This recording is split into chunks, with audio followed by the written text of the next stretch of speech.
Morning. Welcome to Daily Revelations. Thanks for joining me. Today, I'm going to talk about failure. I want to talk about that, do we? Failure is something we want to avoid. And unfortunately, when we do that, we also avoid God's blessing. And that's what I'm going to talk about this morning. So how does that work? Well, I'm going to go reference a story in the Bible and what God did and how he works over and over again in our lives through our failures. We are sinful beings. We fail. That is a truth that we can't avoid. Every one of our lives basically is proof of that. But what do we do with those failures? And how do we allow them to affect us? And what do we do to allow them to build our relationship with God? And that's what Moses shows in Exodus 34, which I'm going to talk about today. And this is our last day in Exodus. We're going to be moving on to Numbers tomorrow. If you've been on this journey with me, you'll understand that we started in Genesis and we're moving on. So Exodus 34. Moses had been up in the mountain with God. God had wrote on the tablets. And not a lot of people who haven't read through the full Exodus story understand that the first tablets that God wrote on, Moses broke. He was so angry, he smashed them.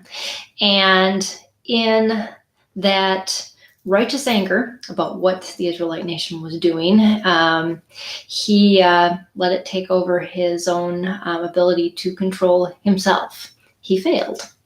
But God allowed him another chance. And so Exodus 34 opens with us hearing that God is telling Moses, okay, get 2 new tablets ready. Come up to the mountain and meet with me again. The previous chapter, Moses had been pleading with God to change how he was going to proceed with the Israelites because they had already failed their side. And I talked about that yesterday. But God is compassionate. And he even reveals that self to the people when he talks about, when he reveals himself to Moses, even before he rewrites on the tablets. He says this, he said, I am compassionate and gracious, slow to anger, abounding in loving kindness and truth. When we fail, God desires for us to come to him and admit our failure. When we don't do that, we hold off that meeting place where God has opened up a door to actually cause us to know him more and to receive further blessings. Kind of seems backwards to us, doesn't it? It's like if I do good and I do all these things right, then I should earn the ability to be blessed. But that's not what God does. He says, no, you admit who you are, not what you can do, and I will bless you. I will bless you in your brokenness because I am full of everything that you need. And that's very backward in our society because we say, I need to prove, I need to do everything I can to be blessed. And when I do all that stuff, God will be happy with me and I will get what I deserve. Well, we don't deserve anything. In God's eyes, we can try all we want, and we will never be where God wants us to be. So what do? We admit and we come to him and we say, you know what? I have nothing to offer, but you have said you'd fill in these voids.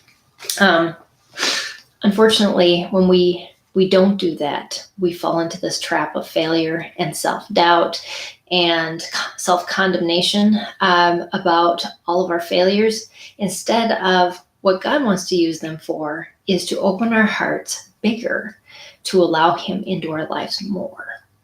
And it's a process of getting beyond that point. I describe it sometimes as this cycle that goes around.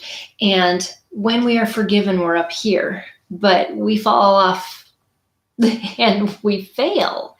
How fast are we going to come back to the top and say, God, forgive me, fill my life with you, because I just realized once again through my failure that I'm not enough? Or do we just let that cycle continue and the drop to go lower and lower and lower, so that coming back and asking forgiveness is that much harder? And that's what it's like. God is always here. He is forgiven. He is perfect. We'll go in these circles.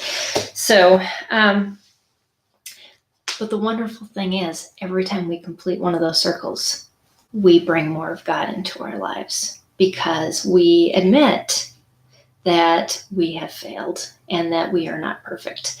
And it widens the ability for God to bless us and for us to get to know him. And that's really what it's all about. It's not about us doing the best we can. It's about us admitting that God is the best. And I even wrote in my notes, this is what freedom in Christ is really all about. This is the power of the cross. It's about forgiveness. It's about God's compassion, loving kindness towards us. And that is the core of where blessings come from, not what I can do to earn them, or what I can try to stuff under the covers to say, that's not part of me. I'm just not sinful, and I can deal with life on my own. No, we really can't.